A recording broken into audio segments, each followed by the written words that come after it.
So topical back with another video. I'm Strange Wang. Got over here freebasing earlier is Nate. And we're doing our top 5 most underrated films of all time. So I'll go first. Go for it. My number 5 is Chef. Okay. Very good movie. Jon Favreau? Yes. Okay. It came out. It was really hot shit. No one's talked about it in the last 5-6 years since it came out. Very, very good. Great cast. A lot of good cameos. This movie, I watched it, and it made me want to be a chef. It was so fucking good. Wow. I love the restaurant business anyway, so it's like, but like I actually was like looking up chef schools. So I was like, wow, I can fucking do this. Yeah. Really good movie. Great film. Really focusing on passions in life and relationships. Big fan. So yeah, perfect. Yeah. Number 4. This was hard to put at number 4. Mm-hmm. That's what she said. But it is Rambo: First Blood. Okay. This film gets overshadowed by the other 3 Rambos because the other 3 Rambos are very action-y. They're action movies to the T. Yeah. This one is not. It is a drama. It shows the police, the bad side of police, the good side of police, Vietnam vets, and how when they came back from the war. It's very, like, there's more commentary in it than people give it credit for. And it was such a good movie that it spawned the sequels. But the sequels went away from that. This is a drama. Yeah. He doesn't really kill that many people in that one, does he? One person dies. Yeah, I thought and he so. throws a rock at a helicopter and the guy falls off. He doesn't intentionally kills him. Yeah. But he dies. But this is a drama to the T, and people just look over it as like, oh, so there's another action movie. It's not. It's a drama. And to me, this is like a 5-star movie. Ease. You got the greatest of ease. That's right. Number 5 for me is Sicario. So, who talks about that movie? Top 10 show. Brought it up all the time. Who the fuck are they? I know who they are. You know who they are. But like 90% of the internet doesn't. Cinefix, they bring them up a lot. Watch Mojo. If the topic can be brought to Sicario, they bring it up. I feel like every time I hear someone that talk about that movie, they are talking about how nobody's talking about it and they should. I'm not like, I get that like maybe some specific critics talk about the movie, but that's because they realize that it's good and the general population is not paying attention to it. Sicario, the first one, is one of the best action thrillers of all time. It is so good. And that's why I say it's underrated. It is one of the best action thrillers of all time. It's better. It's way better than Taken, and that movie it's talking about all the fucking time. It's just, to me, it's just as good as Heat, and Heat is phenomenal. And Heat's probably like, to me, is number 1. Like, it just doesn't get talked about nearly as much as it should, and it gets overshadowed by like the shit show of like the blockbuster big hits in that genre. Like, people talk about Taken way more than they talk about Sicario. Well, Taken is a meme at this point. That's a fact. So number 4 for me is Solo, A Star Wars Story. That's right. I said it. It's massively underrated. It actually has the lowest, out of all the movies on my list, it has the lowest Rotten Tomatoes score at... I don't look that up for any of mine. Oh, okay. I just wanted to see. So it has a 70% on Rotten Tomatoes. I'm not even saying that I disagree with that. It's more so the Star Wars fan base that pisses me off when it comes to this. Like, people just do this thing where there's 1 or 2 things they don't love about something, so they just assume the whole thing is Hot garbage. Still trash. This movie is so much fucking fun. Like, it is extraordinarily adventurous. I think all the performances they're all good. They're all really good performances. Some of them are really fucking good in Donald Glover. That boy's good. So it's a really solid movie. And like, to me, I don't care what anybody says. It does feel like Han Solo. I don't care if he's not the Han Solo you knew grew up with, because this is like a younger version of him. He hasn't had the shit happen to him yet that turns him into who he eventually becomes. You could say a wee Solo. He is a wee Solo. So the movie's underrated. It's a really, really good addition to the Star Wars universe.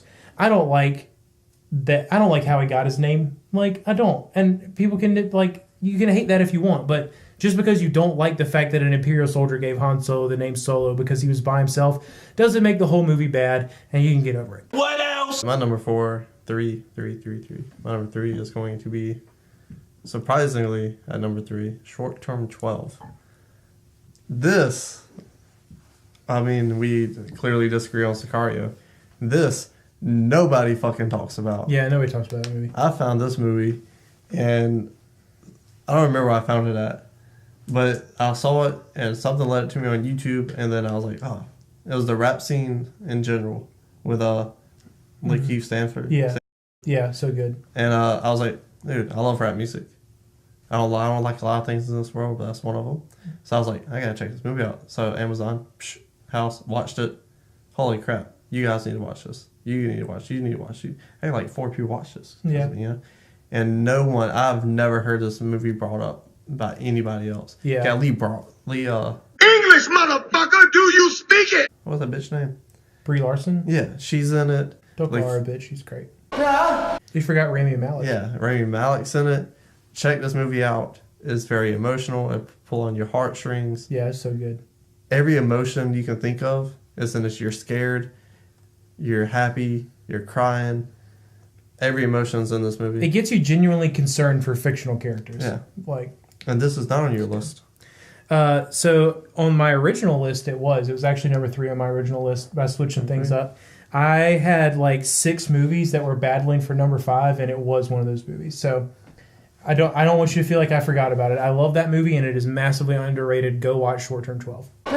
Number 2, Cape Fear. Not the Robert De Niro Scorsese. Yeah, the 62. Because that shit is garbage. You garbage? You want to call garbage, boy? So 62 Cape Fear is my number 3.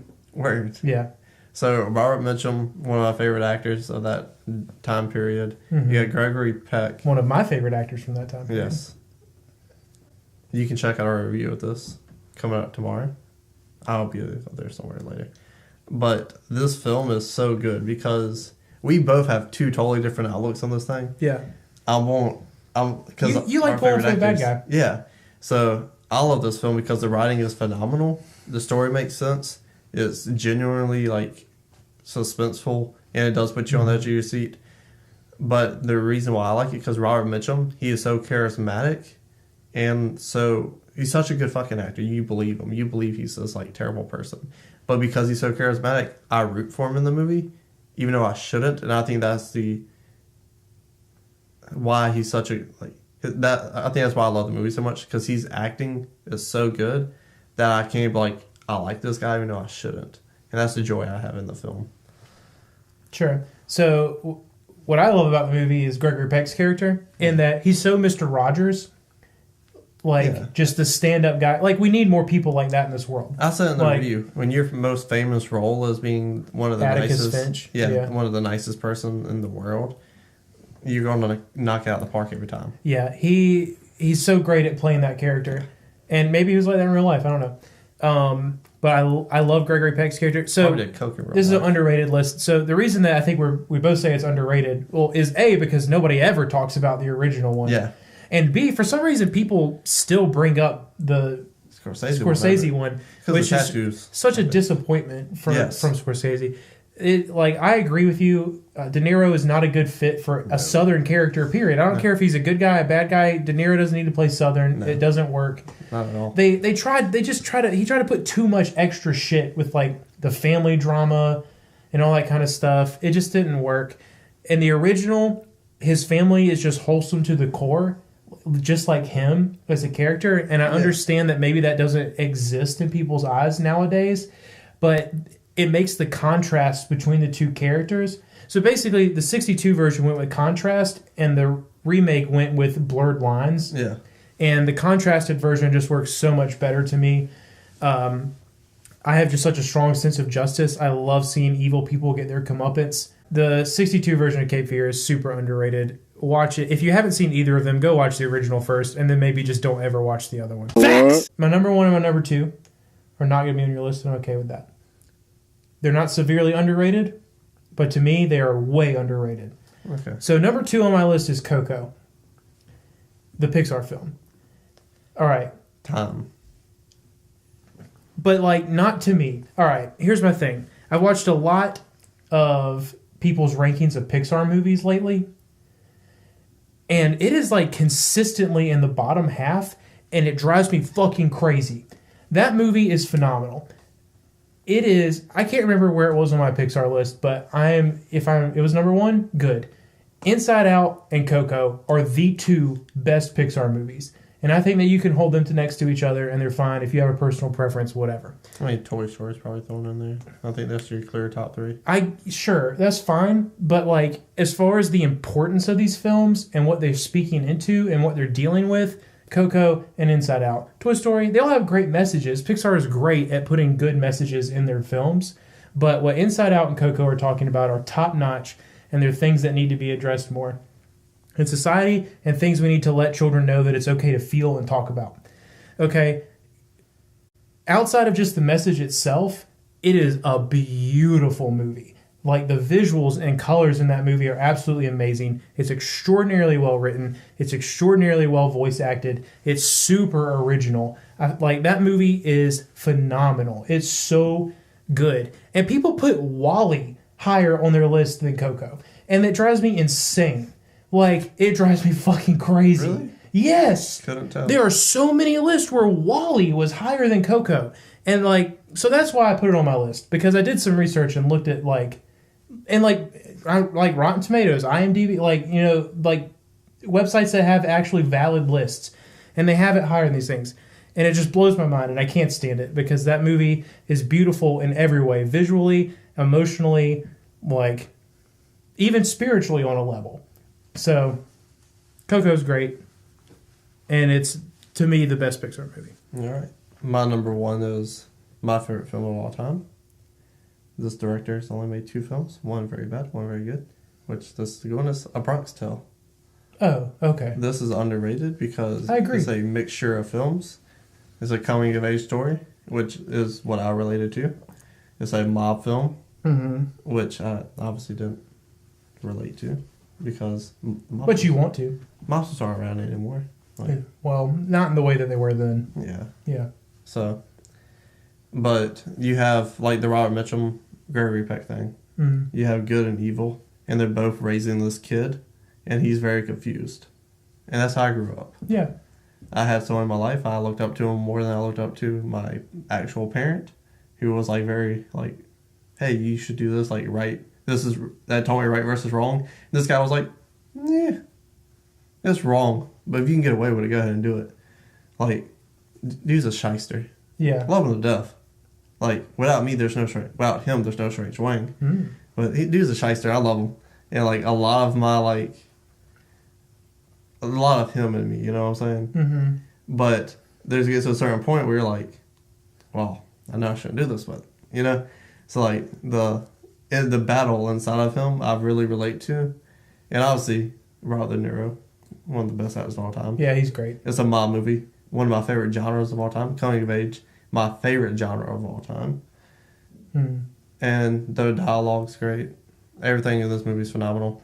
And because it's underrated, it's because no one talks about it, like you said, you know? Yeah. Oh, yeah. They'll talk about 10 other mob movies before they get... Maybe not 10 before they get to A Bronx Tale, but... Because it's not a pure mob movie. And it's not a pure coming-of-age story. Yeah. So it gets left out of the conversation. It has social issues about race. Mm-hmm. The right versus wrong thing, obviously. Yeah, for sure. Like, such a good movie. Mm-hmm. Yeah. I agree with you. It's my favorite mob movie, but I love... Me too. Yeah, I agree with you. Obviously. It's definitely underrated. Yeah. All right. So my number 1...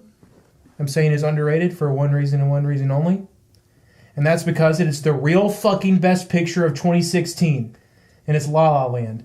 And fuck anybody that says Moonlight is better than that movie. Damn!